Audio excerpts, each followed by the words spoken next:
വയ്ക്കാൻ പോണത് സിമ്പിളായിട്ടുള്ള ഒരു അയിലക്കറിയാണ്. അതിന് മസാല വറുക്കാൻ പോവാണ്.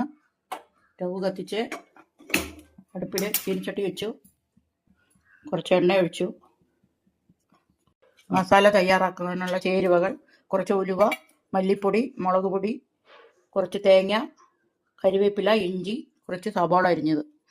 എണ്ണ ചൂടായിട്ടുണ്ട്. കുറച്ച് ഉലുവ, തേങ്ങ, കരിവേപ്പില, ശോസന കൊടുക്കണം. തേങ്ങ കളറെല്ലാം മാറി വന്നിട്ടുണ്ട്. പൊടികളെല്ലാം ചേർക്കുക. മല്ലിപ്പൊടി, മുളക് പൊടി, വെച്ച ഇഞ്ചിയും ചേർത്ത് സ്റ്റവ് ഓഫ് ചെയ്യുക. ചൂടാറിയതിന് ശേഷം അരയ്ക്കുക. കുറച്ച് സവാള അരിഞ്ഞത് ആ ചട്ടിയിൽ തന്നെ വറുത്ത് മസാലയുടെ കൂടെ അരയ്ക്കാവുന്നതാണ്. നിങ്ങൾക്ക് വേണമെങ്കിൽ മസാലയുടെ കൂടെ വറുക്കാം. സ്റ്റവ് ഓഫ് ചെയ്തിട്ട് വറുത്ത സവാള മസാലയുടെ കൂടെ ചേർത്ത് അരയ്ക്കണം. 1/2 കിലോ അയില കഴുകി മഞ്ഞൾപ്പൊടിയും ഉപ്പും ചേർത്ത് മിക്സ് ചെയ്ത് വെച്ചതാണ്. കുറച്ച് സവാള, 3 പച്ചമുളക്, കരിവേപ്പില, 3 തക്കാളി, പിഴിഞ്ഞു വെച്ച പുളി, മസാല, ഉലുവ, മഞ്ഞൾപ്പൊടി. ചട്ടി ചൂടായിട്ടുണ്ട്. കുറച്ച് വെളിച്ചെണ്ണ ഒഴിക്കുക. വെളിച്ചെണ്ണ ചൂടായിട്ടുണ്ട്. കുറച്ച് ഉലുവ മൂത്ത് വന്നിട്ടുണ്ട്. അരിഞ്ഞു വെച്ച സവാള,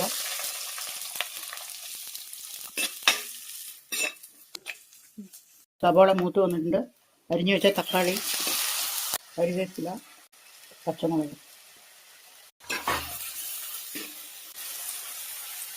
മഞ്ഞൾപ്പൊടി ഒരു 1/4 ടീസ്പൂൺ,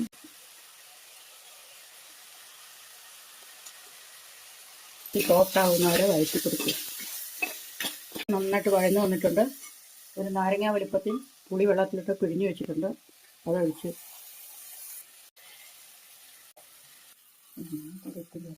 ഒരു 1/4 ടീസ്പൂൺ മഞ്ഞൾപ്പൊടി.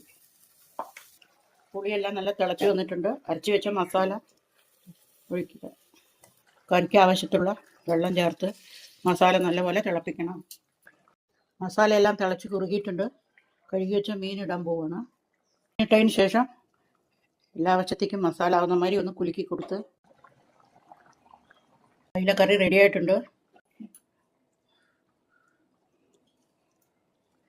കരിവേപ്പില, കുറച്ച് പച്ച വെളിച്ചെണ്ണ ഒഴിക്കുക. സ്റ്റവ് ഓഫ് ചെയ്ത് ചട്ടി മൂടി വയ്ക്കുക. എല്ലാവരും ഉണ്ടാക്കി നോക്കുക. ലൈക്ക് ചെയ്യുക, കമൻറ്റ് ചെയ്യുക, സബ്സ്ക്രൈബ് ചെയ്യുക, വിവരം അറിയിക്കുക. Thank you.